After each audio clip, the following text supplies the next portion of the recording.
Today I'm at Buzzworks in Hitchin, Hertfordshire. It's a fantastic centre where you can learn all about bees. There's a visitor centre with displays, a garden with about 60 different varieties of plants in it that bees love, and also a teaching apiary with around 10 working hives. And it's run by Robin Dartington, one of the expert beekeepers who helped us develop the Beehaus.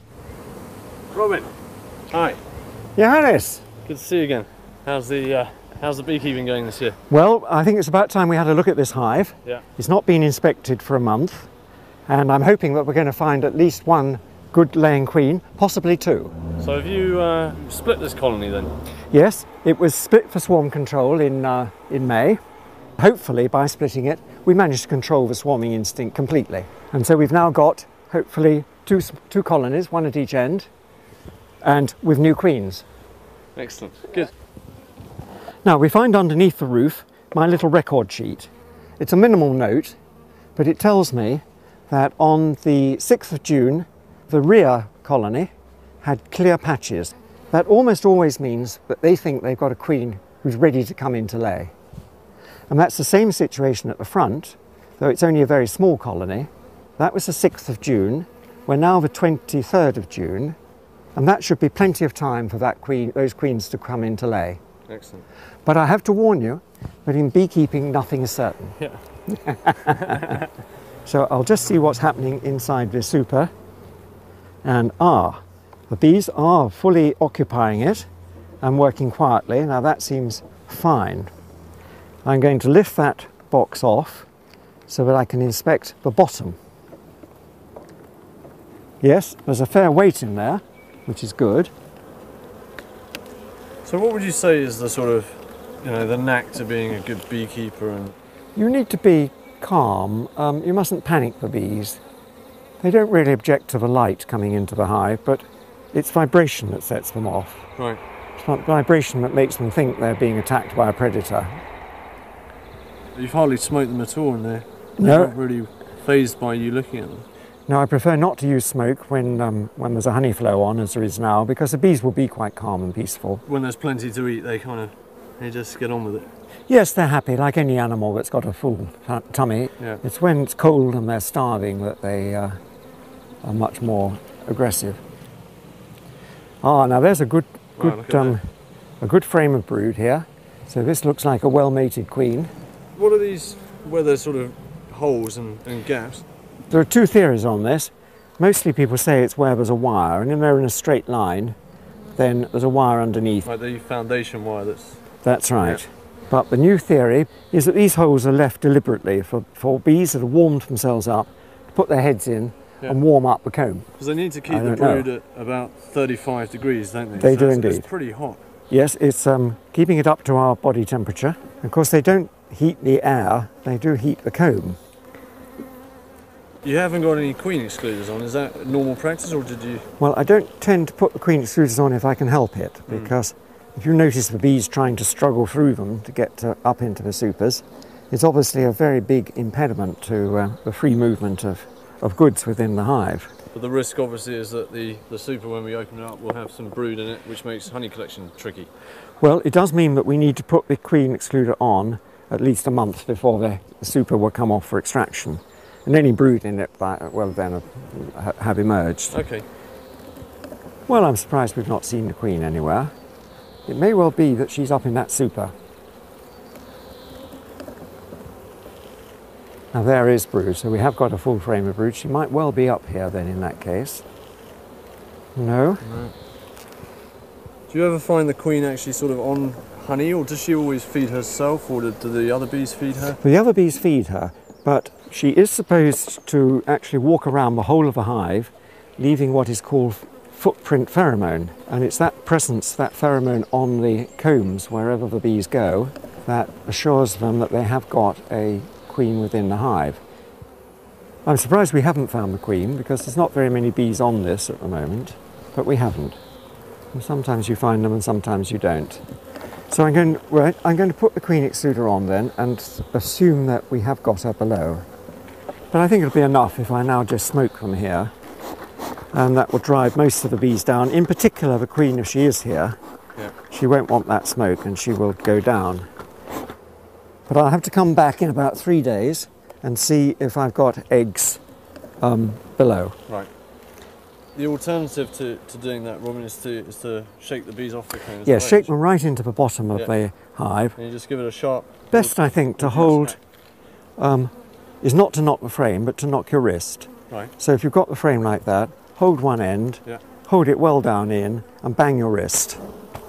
And the bees don't get damaged doing that? No, they're very light and they'll drop. Look, there's no bees there that are not moving. They're okay.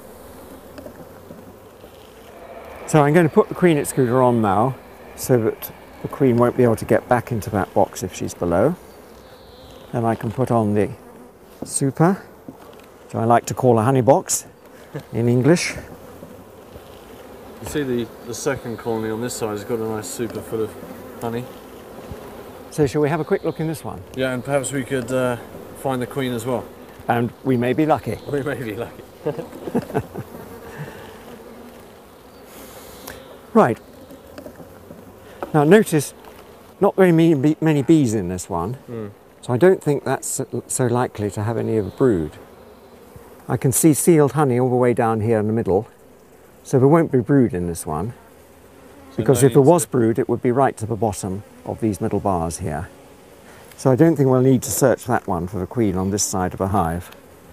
So on this half of the hive, Robin, there's a lot more frames than on the front. Why is that? Well, when I divided it, the queen went to the front with, as it were, the swarm, and then this is the parent colony, which had the brood. And it's got more bees because they've now emerged from those brood frames. So you left the old queen at the front of the hive with no brood? That's right. Yeah. So they're starting from scratch again, whereas this side is actually, will raise a new queen then. That's right. To head that colony.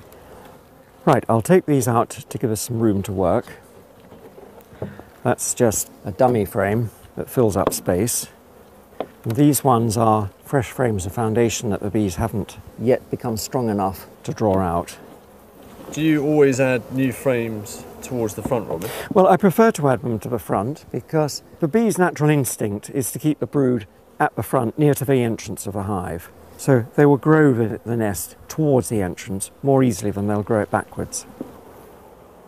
Now that these frames have got a bit more bees, I'm going to be careful to move it at an angle across the hive so that it's a looser fit and I'm not likely to brush the bees against the end. And then when these frames are heavy, very easy to just rest from there, and then they're as light as anything to inspect the two sides. And because I'm resting it on the way in which we're going, if a queen were to walk off, it doesn't matter because we'll find her on the next frame. As you can see, this is the old nest. These are dark frames. So the colour of the wax is a good indicator of how long the frame has been in? Yes. In my normal system, these frames will be withdrawn at the end of a season. Right, that's part of your disease management? That's right. Now here is a good patch of brood. Do you have a technique for moving the bees out of the way so you can see what's underneath, for example, a queen cell? I use the back of my hand, I just bring it down and then that seems to clear them out of the way. Yes, look, that's worked perfectly. Now, I'm holding the frame, so I can't use a hand like that. I can blow. Oh, that worked much better. Robin, how often do you go through your bees? Well, when they're running up to the swarming peak, which means from sometime in April right through to about the middle of June, you've got to look at them weekly. Once they've started to make swarming preparations, then you do this division business and such like, and they can be left then for about 3 weeks or so to settle down and see what comes out of it all. So when you're looking for the queen, do you have a technique for that as well? Well, you're meant to look around the edge first. Yeah. So in case the queen is just running off the edge, and then you go round in circles until the middle. But usually, if she's there, you just spot her straight away because of the different way in which she's moving. There she is at last. Brilliant, what a relief. Now see how purposeful she is. She's not just shimmying around like the bees, she's hunting. I think she moves like a beetle because you really see her sort of striding across the frames. So we can mark her now, can we? We can mark her now. Now to do that, I need to place the frame flat. Now these cover boards are very useful because you see the edges here. I can put it down and the bees on the underside are not going to get crushed. This is my little queen catching cage, which she won't want to go into. Sometimes with the plunger you can just push her in.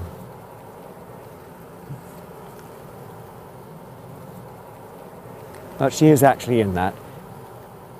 If I slide that underneath. So you've got all the worker bees in there now, is that a problem? I've got worker bee, no, that's all right. What I want to do is to just get that plunger in. So I'm going to shake them down, take it off and put in the plunger. All right, she's got plenty of company in there. Yeah. And now I need to find a brush. The best brush grows in nature. And I like to cut the stalk square so it's going to produce a nice little round mark. Now we mustn't put too much paint on, that's the danger, and glue her wings together. And then she would be regarded by the bees as a defective queen. I've got to bring up the plunger until the queen is just held and unable to move. I dip into the paint and then a touch onto her thorax. There we are. And now I'm let her go so that the paint can dry. How long does the drying take? Well, now this is ordinary hobby acrylic paint, and that dries pretty quickly. So we'll leave it 2 or 3 minutes. Yeah. Put her in too early and you come back next time and you can't find a marked queen because as soon as it went in, the bees cleaned it all off. And that lasts for a whole year, or do you sometimes have to redo it? No, that'll last for a year. Yeah. Now, in the theory of beekeeping, you use a different colour paint for each year. Yeah. In 5 years, 5 colours, and then you'll be able to know which year you mark the queen in. But I think it's perfectly all right to use a single colour, and then keep a little record that you mark this queen on a certain day. Right. I suppose if you're just beekeeping mainly for yourself and you're not sort of selling bees and that kind of thing, then that's fine, isn't it? That's right. So we'll just rearrange the hive and get it ready before we put the queen back. Right. So now I can put back the frames which are ready for this nest to grow onto. So I think the time has come now to put her back with her family. It's been quite traumatic to be taken out and handled like this. It really shouldn't happen to a queen, you know. So we're going to let her introduce her very, very quietly, and you'll find now the bees will come up here. Look, they're coming up and starting to feed her through this. She hasn't been fed for a few minutes now, and when she's been fed, she'll walk down and walk in. I always think it's a good idea to let normality come back in again before you just sort of throw her in. Notice how powerful the pheromone of a queen is. I only put that down and immediately bees came and covered it, didn't they? Yeah. They can sense her presence. So that means they must have missed her as well. Yes. It only takes about half an hour for them to realise that the queen is missing, 20 minutes to half an hour. Throughout the whole colony? For the whole colony to start looking for the queen. Now before we put the extruders on, of course, we do have to release this queen. So she's had ample time to... She's had ample time now. I think now we're going to just gently, or do it by blowing.